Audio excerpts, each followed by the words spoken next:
प्रमाण है मेरे पास, प्रमाण है, प्रमाण है मेरे पास। हमारा श्री कृष्ण में विश्वास है। किस चीज को लेकर कि रासलीला की उन्होंने, और क्या मंदिर में खड़े होकर रासलीला कौन कर रहा है? लड़कियों के साथ घूमता था। श्री कृष्ण बिना लड़कियों की सहमति के या बिना उनके मर्जी के जबरदस्ती करता था। सामने जगत गुरु चलता, अगर वो ऐसे करता है किसी अपनी पत्नी के साथ करता है तो कोई दिक्कत नहीं है। बहुत सारी स्त्रियों के साथ करता है। दुराचारी बोलेंगे नहीं बोलेंगे, हारना नहीं। देखिए अगर वो देखिए नहीं बोलेंगे। आप जानते हो श्री कृष्ण ने शादी के बाद 12 साल की ब्रह्मचर्या का पालन करके एक बेटे को जन्म दिया था, प्रद्युम्न, जो 12 साल ब्रह्मचर्या का पालन कर सकता है। क्या आपको लगता है कि वो रासलीला ऐसा पाखंड वगैरह करेगा? नहीं, बिल्कुल करेगा। रासलीला पाखंड थोड़ी है। आज के युग में इसको पाखंड कह सकते हैं। लेकिन उस समय के युग में जो प्रेम था, आज के युग में आप और लोगों को प्रेम का मतलब ये होता है शारीरिक संबंध बनाओ, अपना प्रेम करो, वही शारीरिक प्रेम है। तो अच्छा, वो हमारी तरह बड़ा सामान्य थे श्री कृष्ण? नहीं, हम प्रेम करते हैं। बिल्कुल, वो प्रेम भी करते हैं हम, और उससे तो कहीं ऊपर थे। वो हमारी तरह सामान्य तो नहीं थे। नहीं तो वो पहले भी करते थे राधा से, फिर शादी के बाद भी करते, आपने बताया। बिल्कुल बिल्कुल प्रेम करते थे, शादी के बाद भी करते थे। कोई गलत नहीं है शादी के बाद प्रेम करना। आज के समय में कोई सामान्य व्यक्ति अगर किसी से प्रेम करे शादी होने के बाद तो एक बहुत बड़ा अपराध है। तो श्री कृष्ण का जो जन्म है वो 5000 साल पहले था। तो श्री कृष्ण के पिताजी हैं वो किसको मानते थे? श्री कृष्ण के पिताजी किसको मानते थे? मानते होंगे वो श्री राम को। अच्छा, और श्री राम के पिता? श्री राम के पिता ये ना तो हमने कहीं पढ़ा है ना सुना है। रामायण पढ़ी है ना, उसमें पता चलेगा। हाँ, रामायण पढ़ी है, उसमें वो भी भगवान को ही मानते होंगे। भगवान का मतलब ये नहीं है कि भाई भगवान कोई सामने, नहीं, भगवान विश्वास है। अच्छा, भगवान निराकार है, उसका आकार है कोई? निराकार है, उसका आकार थोड़ी है कोई भी। तो श्री कृष्ण का आकार है ना? श्री कृष्ण का आकार है, लेकिन मैं वही बताना चाह रहा हूँ आपको कि भगवान का मतलब होता है विश्वास। हमारा श्री कृष्ण में विश्वास है।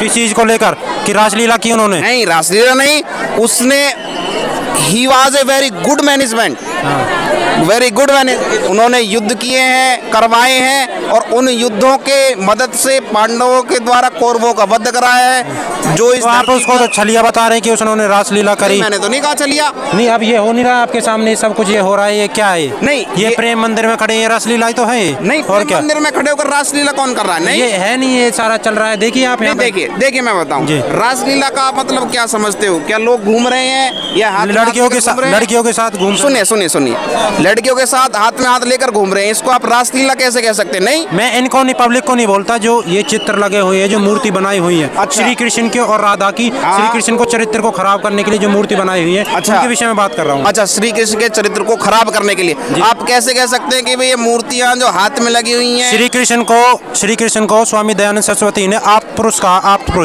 पुरुष का मतलब जानते हैं? आप किसे बोलते हैं? आप पुरुष का मतलब नहीं जानता। ऊपर पुरुष होगा, ऊपर से सबसे बड़ा पुरुष होगा शायद वो। अच्छा, श्री कृष्ण ने अपने जीवन में एक बाल बराबर भी गलत कार्य नहीं किया। उनके जीवन में एक बाल बराबर भी दाग नहीं था। और आप बोल रहे कि रासलीला करी, वो ऐसा था, वो वैसा था, लड़कियों के साथ घूमता था। देखिए ऐसा है, वो ये सोच का ही तो फर्क है। ये आज के समाज में लोगों ने लड़कियों के साथ को घूमने को गलत बता दिया है। दुर्योधन था ना, जो वो लड़कियों के साथ व्यभिचारी था, जैसे रावण था। लड़कियों के साथ छेड़छाड़ी करना, उसे तो हमने गलत बता दिया। श्री कृष्ण को ठीक बताया। इसका रीजन क्यों है पता है? मैं बताता हूँ उसका रीजन ये है, श्री कृष्ण बिना लड़कियों की सहमति के या बिना उनके मर्जी के जबरदस्ती करता था। करता था। श्री कृष्ण प्रमाण है मेरे पास, प्रमाण है मेरे पास। करता था, श्री कृष्ण नहीं। श्री कृष्ण करता था गोपियों के साथ, प्रमाण है मेरे पास। पुराण के प्रमाण है। दिखा दो आप कहाँ करते थे, क्या लिखा हुआ है उसमें? जबरदस्ती का दिखा दो आप। यहाँ से पढ़िए, आप इस विषय को पढ़िए।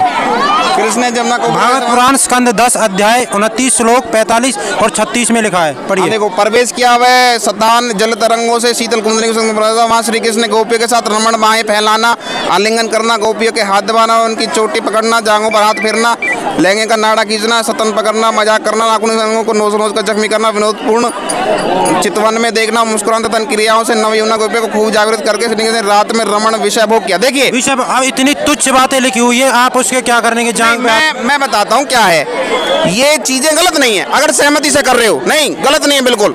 कि अगर सहमति से कर रहे हैं अब भी महापुरुष कहाँ रह गया, वो तो सामान्य व्यक्ति रह गया जो ऐसे घूमता रहता है विषय भोग के चक्कर में। नहीं, उसने विषय भोग ही थोड़ी किया, केवल विषय भोग थोड़ी, उसने युद्ध इतने जितवाए हैं। सामने जगत गुरु चलता है, अगर वो ऐसे करता है किसी की जांघों पे हाथ फेरता है, आप दुराचारी बोलेंगे इसे? नहीं, देखिए दुराचारी नहीं बोलेंगे, नहीं बोलेंगे। अगर वो मर्जी से कर रहा है, हमें क्या पता, अगर वो किसी के साथ मर्जी से कर रहा है ये काम और वो सहमति दे रही है इसको काम को करने के लिए, अपनी पत्नी के साथ करता है तो कोई दिक्कत नहीं है, बहुत सारी स्त्रियों के साथ करता है, दुराचारी बोलेंगे? नहीं बोलेंगे, हारना। नहीं, देखिए अगर वो देखिए नहीं बोलेंगे, प्रेम है, कर सकता है, कोई भी कर सकता है, कोई भी कर सकता है। ठीक बात है, इतना ही जानना था भाई आपने। अच्छा, हमारे धर्म का नाम क्या है? हिंदू धर्म। हिंदू कोई धर्म नहीं होता, तो हमारे जो मुख्य ग्रंथ है, जो मूल ग्रंथ है, वो कौन से हैं? मूल ग्रंथ हैं हमारे, क्या कहते हैं उनको, अथर्ववेद, यजुर्वेद, सामवेद, ऋग्वेद, ये हैं। अच्छा, ये है ना, तो हमें इनकी माननी चाहिए ना? उनमें इतिहास है या कहानियाँ, क्या चीज़ है वेदों में? उनमें इतिहास है, बिल्कुल 100% कोई सिद्ध कर सकता है कि इतिहास है वेदों में? इतिहास है वेदों में, कोई माइकराल सिद्ध नहीं कर सकता। इतिहास नहीं है उनमें तो अलग अलग रीतियां, अलग अलग उपाय, अलग अलग तरीके के, जैसे आयुर्वेद से संबंधित हो गए। तो इतिहास बोल रहे थे ना आप? नहीं, इतिहास नहीं बोला मैंने, वो इतिहास गलती निकल गया, लेकिन उसमें तो आयुर्वेद से संबंधित और तांत्रिकों से संबंधित। तांत्रिक का कुछ नहीं है उसमें, है यजुर्वेद। आपने किसका भाष्य पढ़ा है वेदों का? नहीं, मैंने पढ़ा नहीं है, किसका सुना है? मैंने सुना है यजुर्वेद का, शायद किसका है। और दुख इस बात का है कि वेद कहीं पे मिलते नहीं है। अगर बात करते हैं मूल ग्रंथ क्या, लोग जानते नहीं है, और जानते हैं तो बोलते कि वेद है, तो वेद को नाम ही नहीं लेते। ऐसा क्यों? आपको दुख नहीं होता ये जानकर? नहीं, बिल्कुल दुख होता है। जितनी मान्यता आप महाभारत और गीता की है, जितना प्रचार इनका है, उनका नहीं है प्रचार बिल्कुल भी। वेद सबसे बड़े हैं, सबसे ऊपर है वेद। महाभारत रामायण उनसे नीचे है, वेद सबसे उच्च स्थान है उनका। उनमें सारी चीजें, हर तरीके के रहन सहन का ढंग, हर चीज, सारी चीजें दी हुई हैं।